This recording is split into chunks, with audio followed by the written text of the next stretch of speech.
नमस्कार दर्शक बंधु आज हूँ 26 सेप्टेम्बर शुक्रवार। चलतु देखने आज सकाळ किसी गुरुत्वपूर्ण खबर। जदि पर्यंत वीडियो को लाइक करना वीडियो को लाइक करने सह चैनल को सब्सक्राइब कर कमेंट माध्यम जनातु आपण मैंने क्यों दिल देखुंत जहाद्वारा ये गुरुत्वपूर्ण खबर आपण मान पाखे सर्वप्रथे पहुंच नंबर 1 2026 फेब्रुआरी 17 केंद्रीय माध्यमिक शिक्षा बोर्ड दशम और द्वादश बोर्ड परीक्षा हो।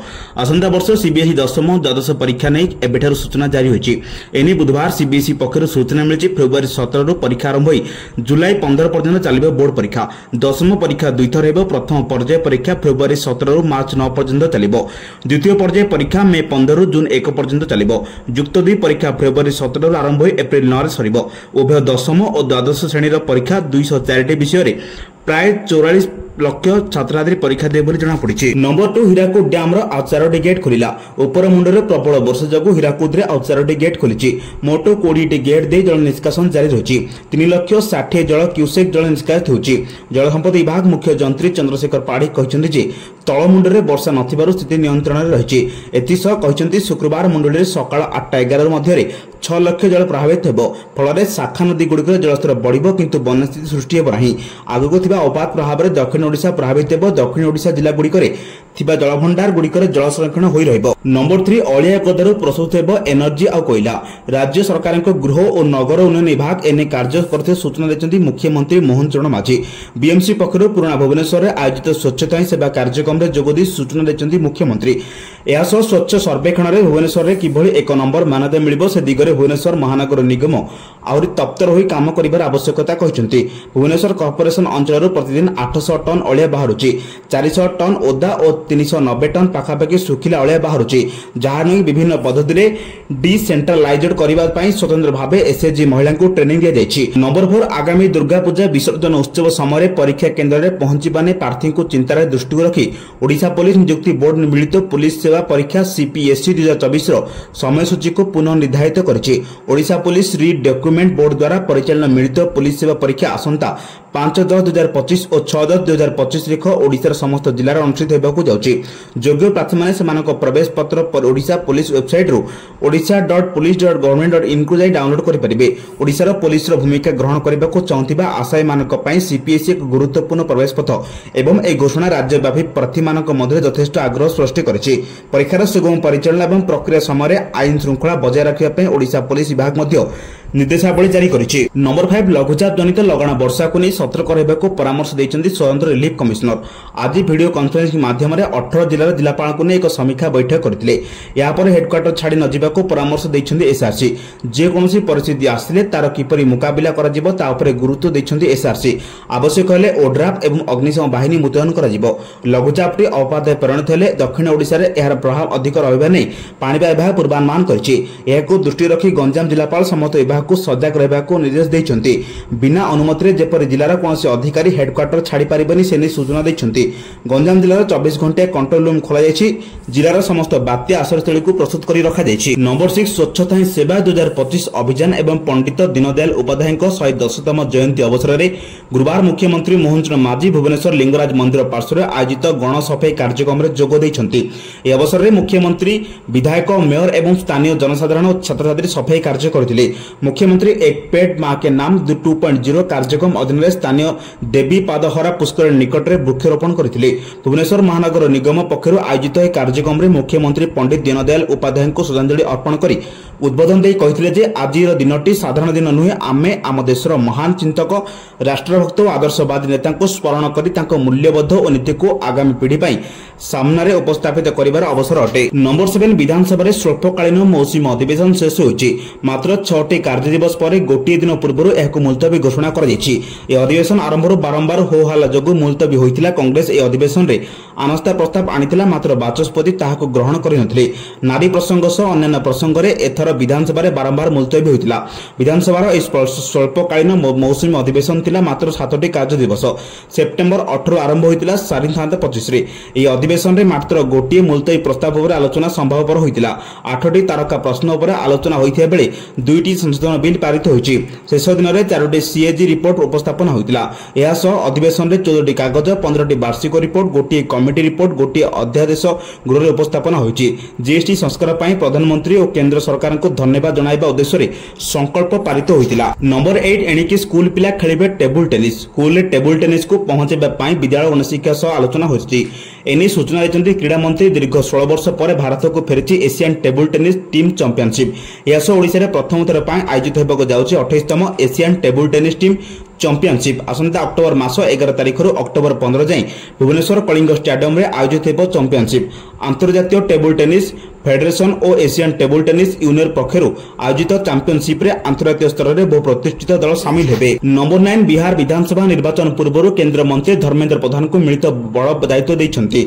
बिहार निर्वाचन पई तांको प्रभारी नियुक्ति करा जायछि। राज्य विधानसभा निर्वाचन रे धर्मेंद्र प्रधान को प्रभारी दायित्व मिल सारिछि एवं उक्त राज्य गुड़िकर धर्मेंद्र नेतृत्व रे दल सफल मध्य होइछि।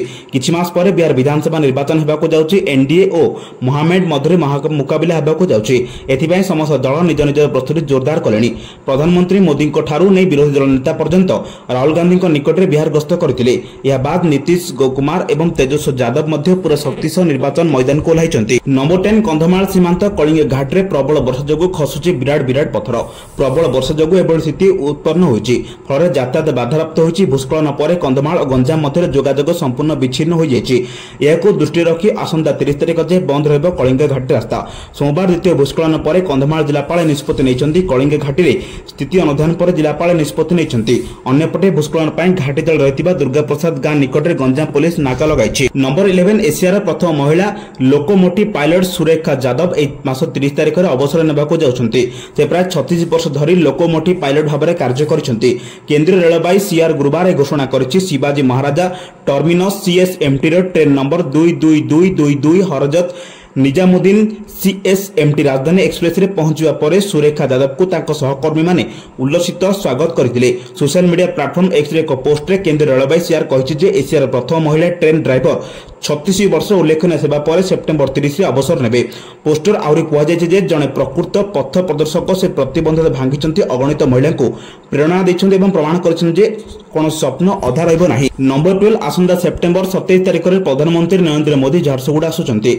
अमलीपाल स्थित पड़िया आयोजित सभा को प्रधानमंत्री संबोधित करेंगे। तेबे यार अव्यवहित पूर्व गुरुवार पुलिस महानिदेशक वाईबी खुरानिया सभास्थल में पहुंची सुरक्षा संबंधी समीक्षा करिसेंती। नंबर 13 राष्ट्रपति द्रौपदी मुर्मू भारतीय रेलबाई विश्वर सबुठारु विलासपूर्ण ट्रेन दि महाराजा एक्सप्रेस यात्रा करने व्यवस्था करछि। गुरुवार सकाळे राष्ट्रपति मुर्मू ए ट्रेन नुआदिल्ली रे सफ्टरगंज रेल स्टेशन रु मथुरा निकटस्थ वृंदावन रोड स्टेशन को यात्रा करेंगे। सफ्टरगंज रेल स्टेशन रु ट्रेन सकाळ 8 रे छाड़िबा एवं या पूर्वाह्न 10टा सुधा वृंदावन रोड स्टेशन रे पहुंचिबो। आईआरसीटीसी द्वारा शीत दिने पर्यटकों चलुवा ए ट्रेन स्वतंत्र भाव राष्ट्रपति द्वारा यात्रा प्रेसिडेंट स्पेशल ट्रेन भाव प्रस्तुत कर। नंबर 14 आज विधानसभा ओडिशा द्रव्य और सेवा कर अधिनियम विधेयक 2025 पारित होइछि। विधेयक उपर आलोचना बेले विरोधी बीजेडी और कांग्रेस विभिन्न संशोधन प्रस्ताव देते अर्थ विभाग दायित्व थिबा मुख्यमंत्री मोहन चरण माझी कहते विरोधी जानते ए विधेयक को कौन परिवर्तन कर जीएसटी परिषद में सर्वसम्मति क्रमे होइतिबा निष्पत्ति को सब राज्य यथारीत लागू करने को बाध्य। जदि एथिरे किछि संशोधन कर जाए तेबे आईनगत समस्या उपजिब। तेणु ए विधेयक को पारित करिबारे सहयोग करंतु। ओडिशा द्रव्य और सेवा कर अधिनियम विधेयक 2025 पारित ओडिशा विशेष लाभ हेबनी। रणेंद्र अक्टोबर 1 रु नया नियम लागू हेबा मुख्यमंत्री उत्तर लिखिता बेले आहुरी कहिथिले जे एई संशोधन द्वारा विभिन्न समय विभिन्न संस्थार मुख्यालय पक्षरु किणा जाउतिबा सामग्री बाबदकु जेउ जीएसटी दिया जाउछि सेमाने एबे सुधा सेमानकर शाखा कार्यालय माध्यम रे इनपुट क्रेडिट सुविधा पाई परिबे। नंबर 15 राज्य उपरे दुईटी लघुचाप प्रभाव रे आउ 4 दिन प्रबल वर्षा हेबो। बंगोपसागर रे सक्रिय थिबा लघुचाप वर्तमान उत्तर ओडिशा संलग्न गांगेय पश्चिम उपर रहिछि। ए दुर्बल होइछि। तेबे आज उत्तर और केंद्र बंगोपसागर आउ लघुचाप क्षेत्र सृष्टि हेबार संभावना रहिछि। ए पश्चिम दिगु गति करिबार सह सेप्टेम्बर 26 तारिख रे उत्तर पश्चिम एवं संलग्न पश्चिम केंद्र बंगोपसागर रे अवपात रे परिणत हेबार संभावना रहिछि। फल रे सेप्टेम्बर 27 तारिख पाखापाखि दक्षिण ओडिशा उत्तर आंध्र प्रदेश उपकूल अतिक्रम करिबार संभावना रहिछि। उभय लघुचाप प्रभाव रे राज्य रे प्रबल अति प्रबल वर्षा ने चेतावनी जारी करछि आंचलिक पाणीपाग विभाग। विशेषकर दक्षिण और उपकूल ओडिशा रे प्रबल वर्षिब प्रभाव रे 24 घंटा रे सारा ओडिशा रे बिजुली घड़घड़ी वर्षा को नै येलो वार्निंग जारी होइछि। मालकानगिरी रे प्रबल अति प्रबल वर्षा ने ऑरेंज अलर्ट जारी सह रायगड़ा कोरापुट नवरंगपुर गजपति जिले में प्रबल वर्षा नहीं येलो वार्निंग दिया जायछि। नंबर 16 ईपीएफओ टंका उठाइबा पई आउ हेबाकू पड़िबनी हैरान एणिकी एटीएम रु टंका उठाई पारिबे कर्मचारी। ईपीएफओ सदस्य मानक पई एक बड़ अपडेट आसीछि। ईपीएफओ जनवरी 2026 रु एटीएम उठाण सेवा आरंभ करि परिबे। रिपोर्ट अनुसार ईपीएफओ सर्वोच्च निष्पत्ति ग्रहणकारी संस्था सीबीटी अक्टोबर द्वितीय सप्ताह रे हेबाकू थिबा एर आगामी बोर्ड बैठक रे एटीएम उठाण अनुमोदन करियो बोली आशा करा जाउछि। एटीएम उठाण सुविधा कर्मचारी मानक गुरुत्वपूर्ण आश्वस्ति प्रदान करिबो। सेमानकू आ पांठी उठाण पई ऑनलाइन दाबी दाखल करिबाकू पड़िबो नाही। या व्यतीत दीर्घ समय जो अपेक्षा करिबाकू पड़ुथिला ताहा दूर हेबो।